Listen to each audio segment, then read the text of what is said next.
Allahu Akbar, Allahu Akbar. Abdullah bin Ubay ni di antara mereka yang banyak yang merosakkan keadaan umat Islam pada ketika itu, dan banyak bukti-bukti yang menunjukkan bahawasanya Abdullah bin Ubay ni di antara munafik, yang mana antara perancangannya adalah dialah di antara yang mengajak mundur tentera-tentera Islam seramai 300 orang ni dalam peperangan Uhud.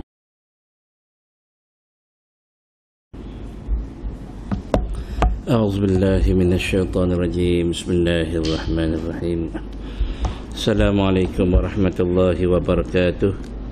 Alhamdulillahilladzi arsala rasulahu bil huda wa dinil haqq liyudhhirahu 'alad dini kullih wa kafa billahi wakila. Wassalatu wassalam ala asyrafil mursalin sayyidina habibina syafi'ina maulana Muhammad wa ala alihi wa sahbihi ajma'in. Subhanaka la ilma lana illa ma 'allamtana innaka antal alimul hakim. Wala hawla wala quwwata illa billahil aliyyil azim. Allahumma faqihna fid din wa 'allimna at-ta'wil. Allahumma zidna ilma warzuqna fahma. Allahumma nawwirna bi nuri ilmik wa ab'idna an-nisyan bi rahmatika ya arhamar rahimin. Rabbi shrah li sadri wa yassir li amri wahlul 'uqdatam min lisani yafqahu qawli.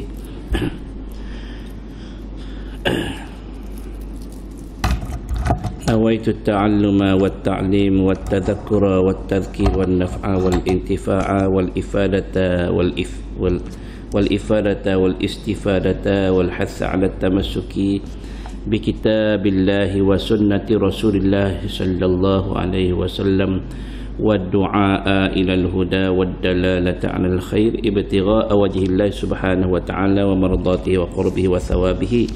Amin. Amma ba'du. InsyaAllah kita beriktikaf dalam masjid ini kerana Allah subhanahu wa ta'ala. Alhamdulillah, alhamdulillah, pada pagi ini Allah subhanahu wa ta'ala masih lagi memanjangkan umur kita, memberi nikmat-nikmat kepada kita. Alhamdulillah.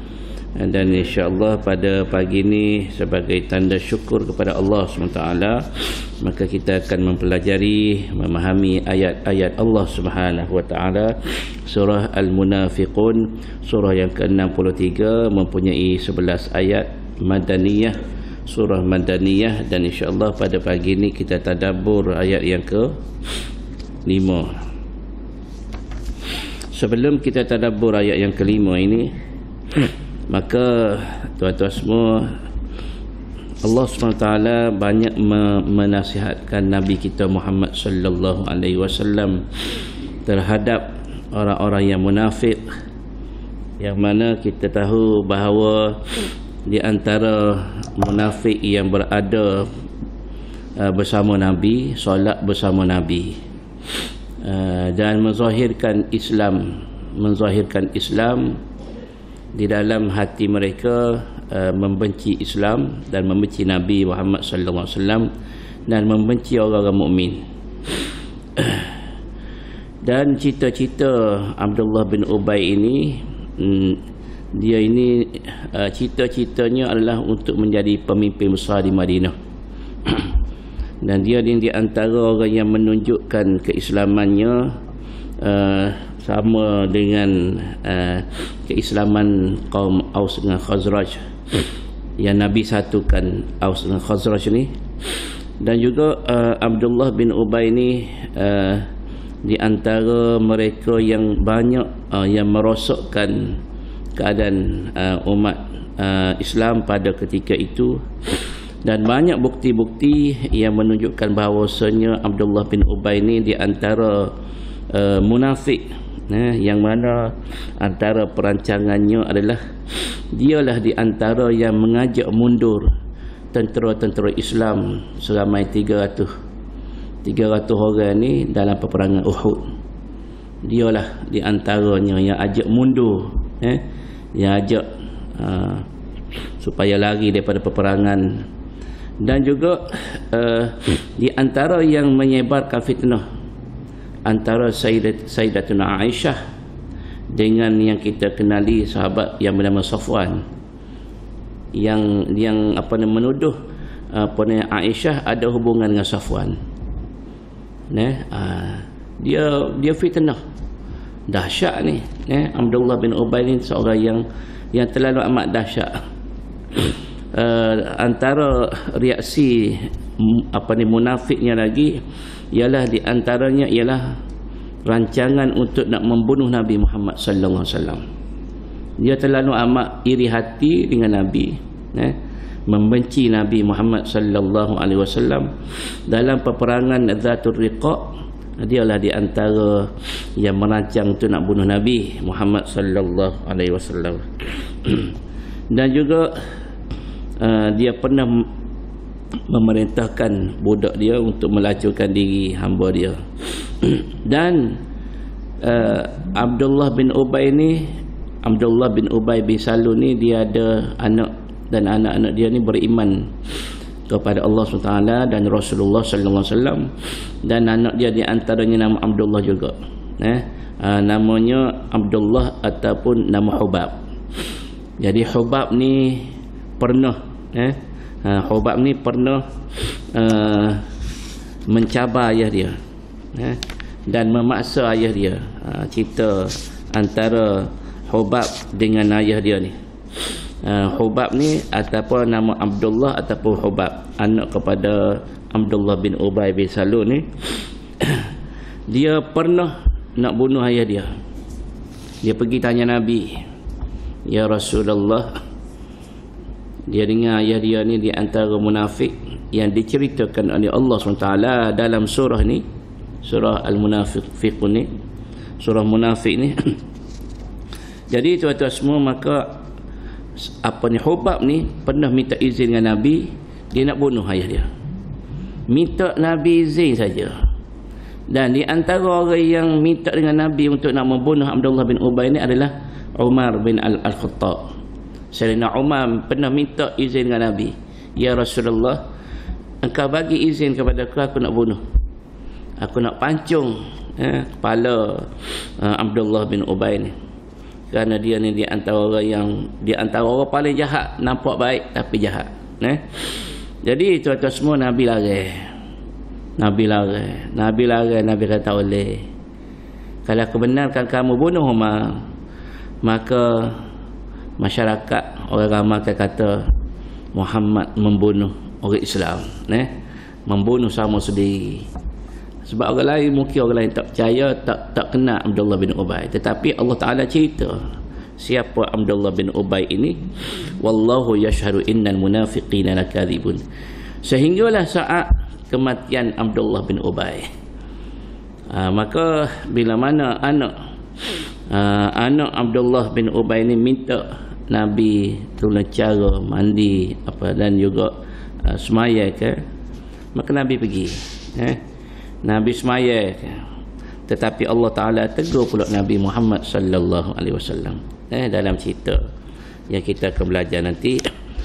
Dan insya-Allah pada pagi ni kita sambung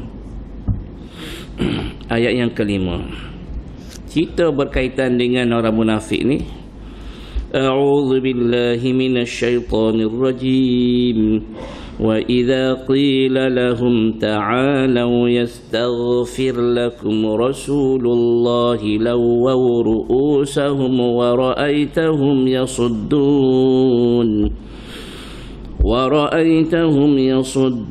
wa hum mustakbirun.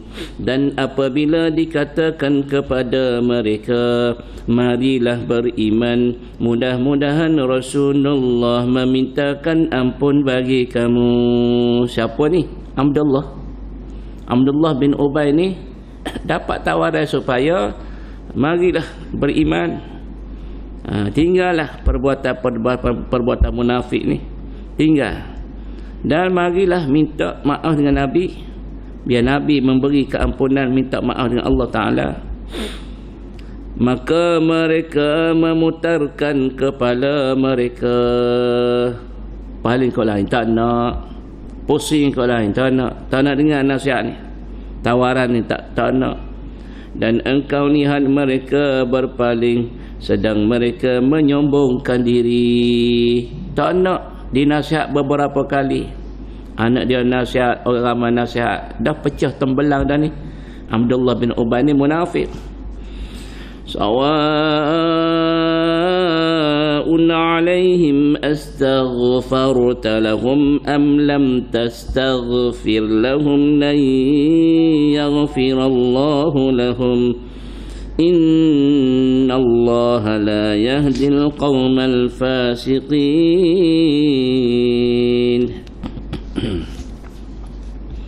Sama sahaja bagi mereka, sama ada engkau mintakan ampun atau engkau tidak mintakan ampun bagi mereka.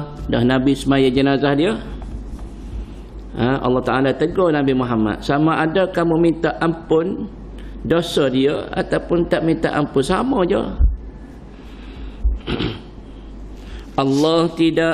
Allah tidak sekali-kali akan mengampuni dosa mereka. Muhammad, kamu minta ampun dosa Abdullah bin Ubay, tak jadi apa. Allah Ta'ala tak ampun dosa. Sama ada kamu minta ampun bagi dia ataupun tidak, Allah Ta'ala tak ampun. Dahsyat ni, munafik ni dahsyat. Sesungguhnya Allah tidak memberikan petunjuk kepada orang-orang yang fasik, orang yang selalu buat jahat, buat fasik, buat maksiat pada Allah Subhanahu wa Ta'ala.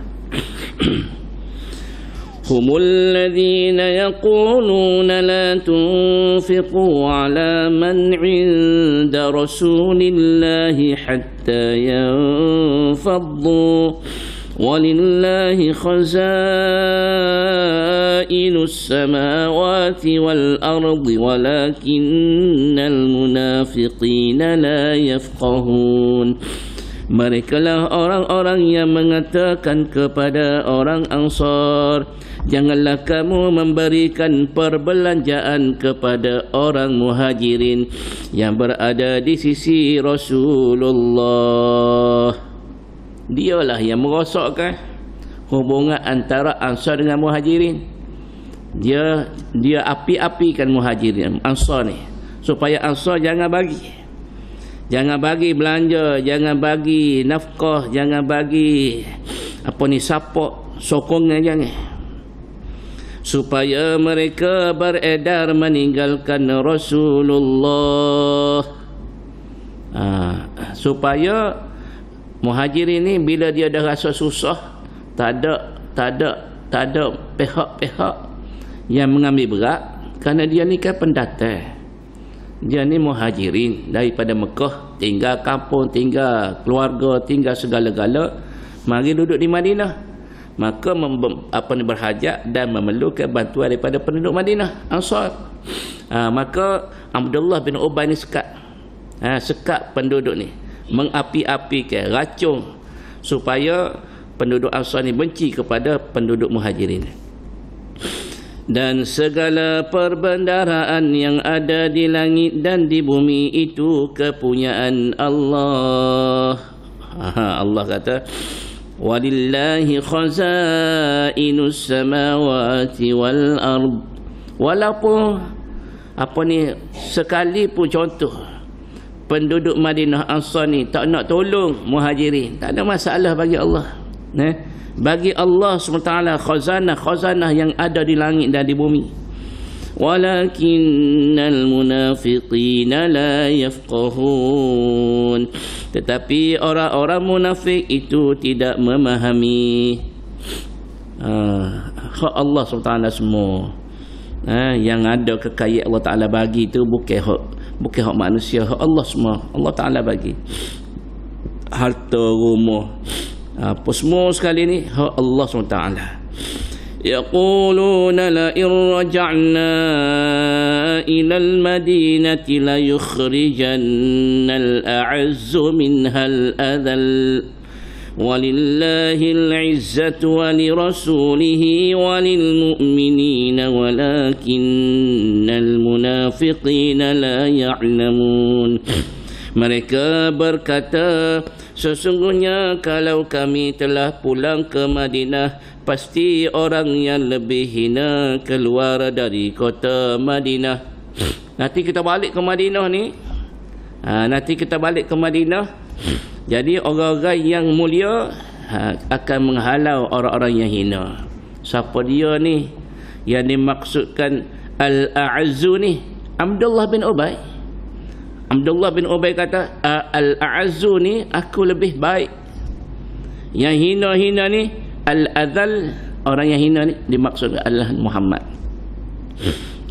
Mereka berkata, sesungguhnya kalau kami telah pulang ke Madinah, pasti orang yang lebih hina keluar dari kota Madinah. Nanti kena halau. Orang yang hina akan dihalau. Orang yang al-azu, orang yang tidak hina, yang mulia, akan tetap di Madinah. Dan kemuliaan itu adalah bagi Allah. Walillahil izzah. Al-izzatu lillah. Maknanya kemuliaan itu adalah milik Allah SWT. Dan Allah Ta'ala peruntukkan kemuliaan itu wali rasulihi, bagi rasulnya, Rasul Allah. Allah Ta'ala sediakan kemuliaan ni, Allah bagi kepada nabinya, rasulnya. Walil mu'minin, dan juga kepada kaum mukminin. Allah Ta'ala akan bagi kemuliaan. Walakinnal munafiqina la ya'lamun, akan tetapi orang-orang munafik itu tidak mengetahui. Dia gamuk-gamuk mulia-mulia tu hak dia, tidak hak dia. Hak Allah SWT, Allah Ta'ala peruntukkan untuk rasulnya dan untuk orang mukmin. Ini janji Allah Ta'ala nak bagi kemuliaan. Allahu Akbar. Ayat yang ke-8. Seterusnya kita terus kepada ayat yang ke-9. Ya ayyuhalladzina amanu la tulhikum amwalukum wala auladukum an dzikrillah wa man yaf'al dzalika fa ulaika humul khasirun.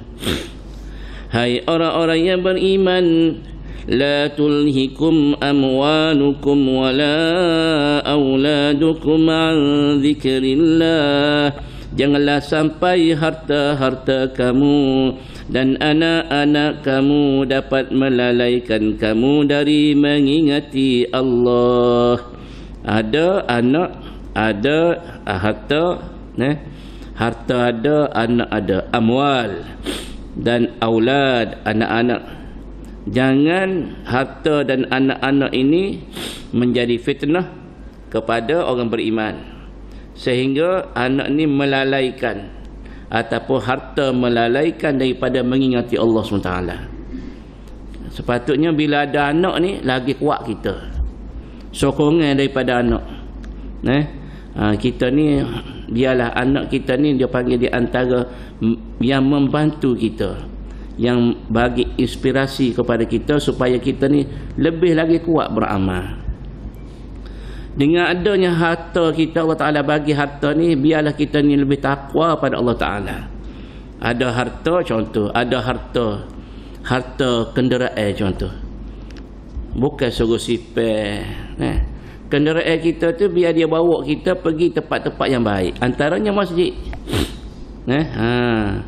Janganlah ada basikal, ada motosikal, ada kereta, tapi pergi masjid tak boleh pergi. Tak pergi, tak guna kenderaan Allah Ta'ala bagi. Sepatutnya kita ada kenderaan.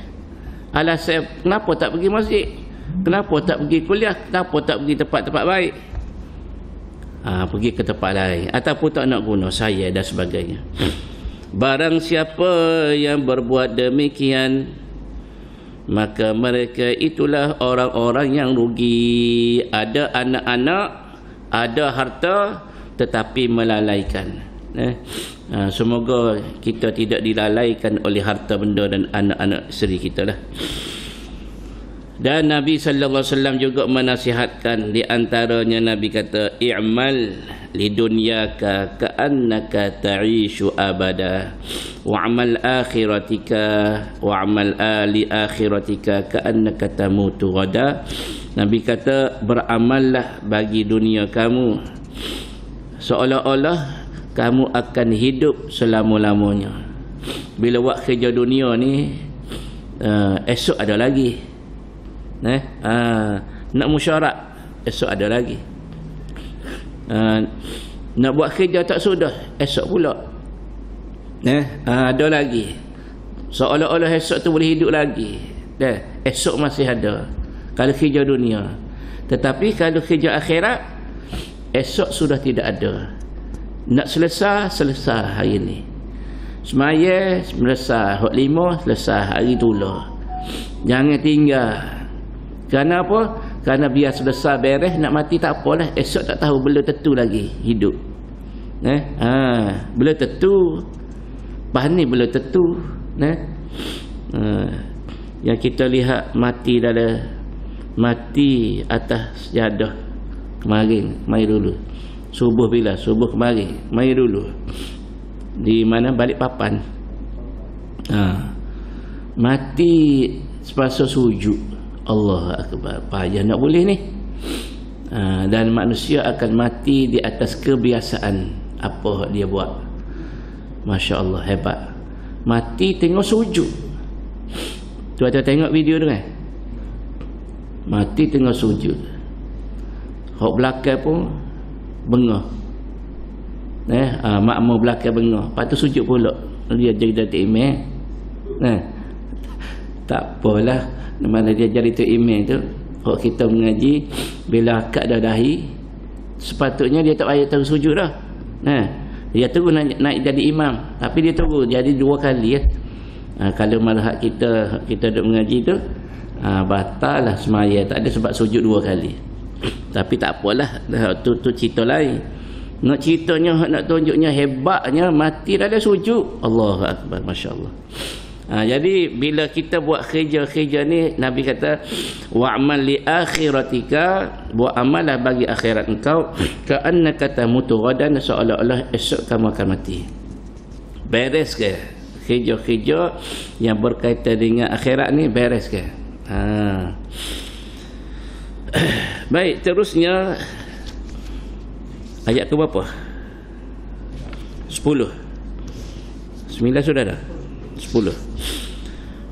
وَأَنْفِقُوا مِمَّا رَزَقْنَاكُمْ مِنْ قَبْلِ أَنْ يَأْتِيَ أَحَدَكُمُ الْمَوْتُ. Ini takut.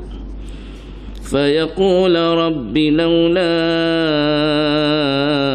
أَخَّرْتَنِي إِلَى أَجَلٍ قَرِيبٍ فأصدق وأكن من الصالحين ولن يؤخر الله نفسا إذا جاء أجلها والله خبير بما تعملون. Dan belanjakanlah oleh kamu sebahagian dari apa yang telah kami, yakni Allah, rezekikan kepada kamu sebelum datang kematian kepada seseorang kamu, lalu mengatakan, ya Tuhanku, mengapa engkau tidak menangguhkan kematian aku sampai ke tempoh yang dekat, agar aku dapat bersedekah dan aku menjadi golongan yang soleh.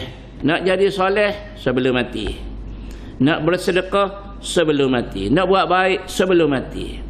Ini seruan untuk siapa ni?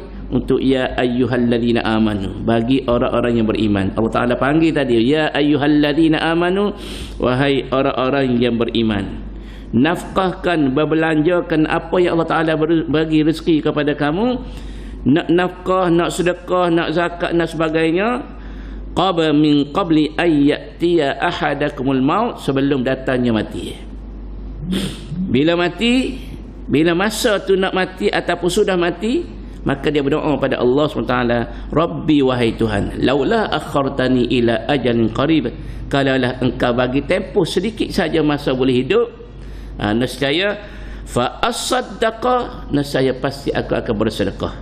Masa hidup tak nak sedekah, masa mati baru nak. Wa akum minas salihin, dan aku janji pada masa kalau diberi tempoh untuk boleh hidup lagi, nak jadi soleh, nak buat amal soleh. Bukan masa tu, masa sebelum lagi. Dan Allah Ta'ala berfirman, dan Allah tidak sekali-kali menangguhkan kematian, wala yuakhirallahu nafsan idza jaa ajaluha. Allahu akbar. Allah SWT tidak sekali-kali menangguhkan kematian seseorang apabila telah datang ajal kematiannya. Mesti mati. Mesti mati. Cerdik-cerdik pun kita kata, apa ya jadi bawa kereta laju ni?